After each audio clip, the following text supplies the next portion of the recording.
आपण आज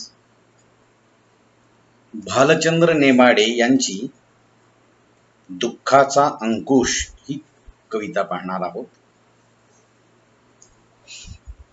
भालचंद्र नेमाडे हे मराठी साहित्यामधले एक श्रेष्ठ कादंबरीकार, कवी, समीक्षक आहेत. त्यांचे एक दोन कविता संग्रह आहेत, मेलडी आणि देखणी नावाचे. ते एक प्रसिद्ध असे कादंबरीकार सुद्धा आहेत. त्यांनी कोसला, बिढार, जरीला, झूल, हुल आणि अलीकडच्या काळात लिहिलेली हिंदू जगण्याची समृद्ध अडगळ या त्यांच्या प्रसिद्ध अशा कादंबऱ्या आहेत. त्यांचा एक समीक्षा ग्रंथ आहे आणि त्याचं नाव आहे टीका स्वयंवर.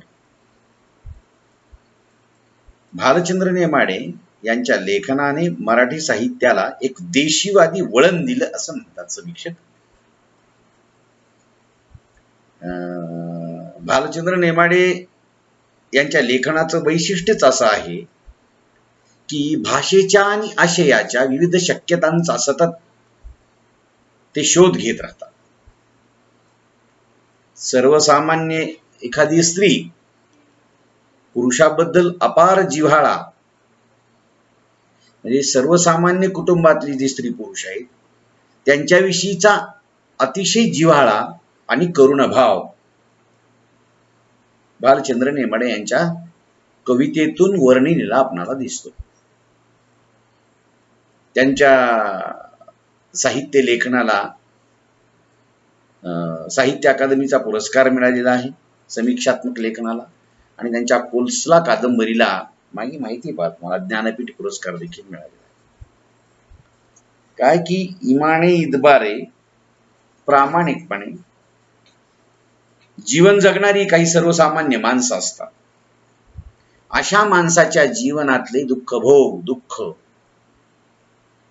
मांडण्याचा प्रयत्न भालचंद्र नेमाडे यांनी या कवितेतून केला. दुःखाचा अंकुश. सर्वसामान्य माणूस प्रामाणिक इमाने इतबारे जीवन जगत असतो. त्याच्याविषयीची कणव कवीनं शब्दबद्ध केली आहे या कवितेमध्ये. त्याचबरोबर श्रम आणि इमान, प्रामाणिकपणा यांनाही ही कविता बोलत करते. या कवितेतून श्रम आणि इमानदारी यांचं मूल्य देखील ती जपत असते. त्याचबरोबर या कवितेमध्ये अशा सर्वसामान्य माणसाविषयी, प्रामाणिक माणसाविषयी, इमाने इतबारे जगणाऱ्या, प्रामाणिक जगणाऱ्या, श्रम करणाऱ्या अशा माणसाविषयी निर्माण झालेली आस्था आपल्या मनाला स्पर्श करून जाते आणि माणुसकीचा कळवळा आपल्या ठिकाणी प्रकट होतो. अशा आशयाची ही कविता आहे. मी अगोदर कविता वाचतो आणि मग तुम्हाला त्या कवितेचा आशय सांगतो. काय म्हणतात भालचंद्र नेमाडे? दुःखाचा अंकुश असो सदा मनावर. दुःखाचा अंकुश असो सदा मनावर, हलाहल पचवल्याबद्दल माथ्यावर चंद्र असो. चांगली माणसं मोजण्यासाठी हाताला 1000 बोटं असोत. लक्षात राहत नाहीत बिचारी, त्यांना दीर्घायुष्य लाभो. ते चुली पुढे बसून ताटात वाढलेलं मुकाट्यानं खातात. त्यांचे सदरे फाटके असतात आणि मुडपून टीप घातलेली असते. धोत्राला कुठेतरी खिन्न असतात नेहमी झोपेत सुद्धा. ते कधी स्वतःचं अस्तित्व जाणवू देत नाही. खंगलेले असतात. अशी माणसं खंगलेली असतात. ते मनातच पिटाळून लावतात रानडुकरावेडे विचारांचे कळप. शेवटचे राजे असतात बुरुजावरून खिन्नपणे क्षितिज निहाळत. पागे त्या म्हाताऱ्या घोडदळाची फुरफुर ऐकत. किंवा ते कधी समोरून जाताना दिसत नाहीत, पण नंतर पाठमोरे दिसतात. झोपलेले असताना किती बिचारे दिसतात. पोरांना सडकेच्या काठावर ठेवून खडी डांबर टाकत असतात किंवा कुणी काहीही म्हटलं तरी ते हो हो म्हणत राहतात. अतिशय एक वेगळी भावना सामान्य माणसाच्या विषयी, प्रामाणिक माणसाच्या विषयी कळवळा व्यक्त करणारी कविता आहे. काय म्हणतो कवी?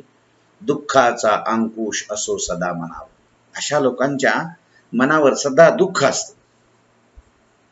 बरं, कवी एक अपेक्षा करतो की हलाहल पचवल्यानंतर माथ्यावर थोडा चंद्र असावा ना. शंकराने विष पिलं असं म्हणतात ना, आणि ते विष पचवल्यानंतर त्याच्या अंगाचा दाह होत होता. मग त्यानं माथ्यावर चंद्र धारण केला. निदान दुःख भोगल्यानंतर शांतता तरी थोडी पाहिजे ना, पण तीही मिळत नाही. कवी म्हणतो, असली चांगली माणसं मोजण्यासाठी हाताला 10च बोट नाही 1000 बोट असावी. कारण लक्षात राहत नाहीत बिचारी, त्यांना दीर्घायुष्य लाभावं. चुलीपुढे जिथं कुठं बसले तिथं ते मुकाट्यानं ताटात वाढलेलं खातात. त्यांचे सदरे फाटके असतात. त्या सदऱ्यांना, धोतरांना असं मुडपून असं शिवलेलं असतं, नाही का? धोतराला कुठेतरी खिन्न असतात नेहमी नेहमी झोपेत सुद्धा. धोतराला कुठेतरी शिवलेलं असतं, धोतरच कुठेतरी अंगावर घेतलेलं असतं, त्या धोतरात आयुष्य लपेटलेलं असतं. झोपेत सुद्धा ते खिन्न असतात.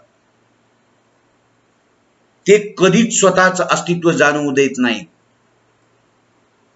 आम्ही आहोत असं ते त्यांच्याकडे काही नसतं. ते कष्ट करतात, कष्ट करून निघून जातात, खायला मिळालं ते जगतात. कारण ते नेहमी खंगलेले असतात. कारण त्यांच्यावर दुःखाचा अंकुश असतो. ते मनातच पिटाळून लावतात रानडुकरा एवढे विचारांचे कळप. काहीही विचार येऊ देत नाहीत ते मनात, आणि आला जरी तरी जसे शेतकरी रानडुकरांच्या कळपांना पिटाळून लावतो ना, तसे विचारांचे कळप हे पिटाळून लावतात.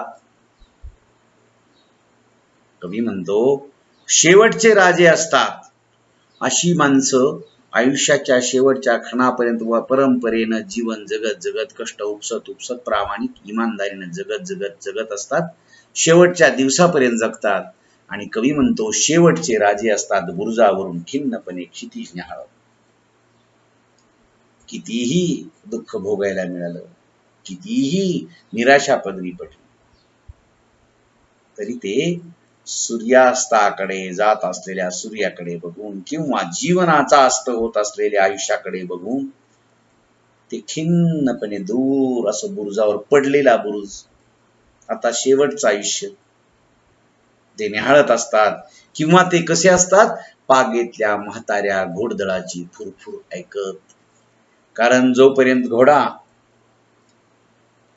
युद्धात वापरला जातो, रणांगणावर वापरला जातो, कामाला येतो, तरुण असतो, त्याच्यावर मांड टाकता येते, त्याला पळवता येतं, तोपर्यंत ते काम करतं, तोपर्यंत त्याला खरारा केला जातो.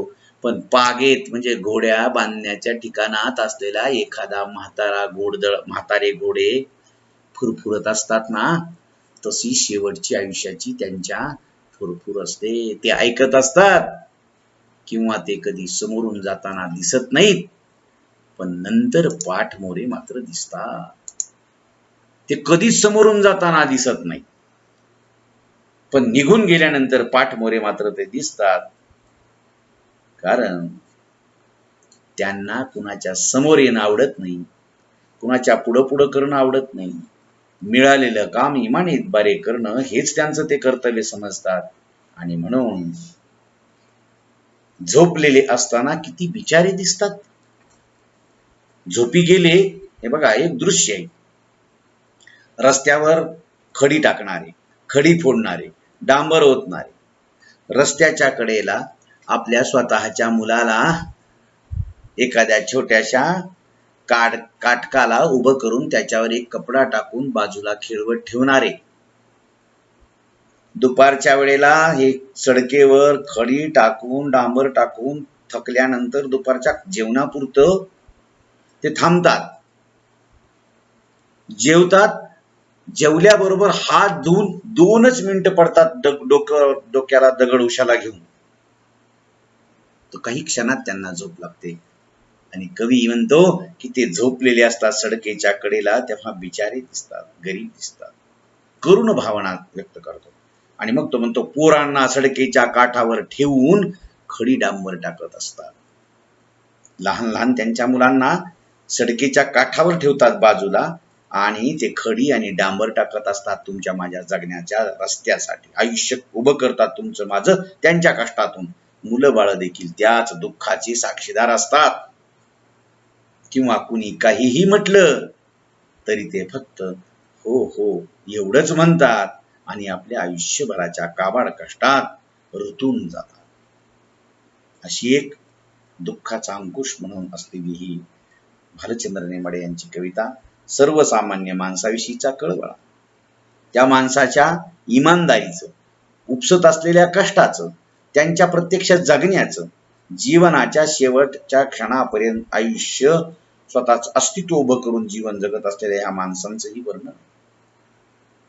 अशा या कवितेमधून आपणाला करुण भावना, संबंधित व्यक्तींच्या जीवनातील करुण भावना, त्यांच्या जगण्यातलं मर्म, आपलं आयुष्य कष्टासाठी उभं आहे ते केलं पाहिजे ही ज्यांची भूमिका असते, अशा माणसांच्या जीवनाची दुःखमय कहाणी ही म्हणजे कविता आहे. ठीक आहे, आपण इथं थांबलो.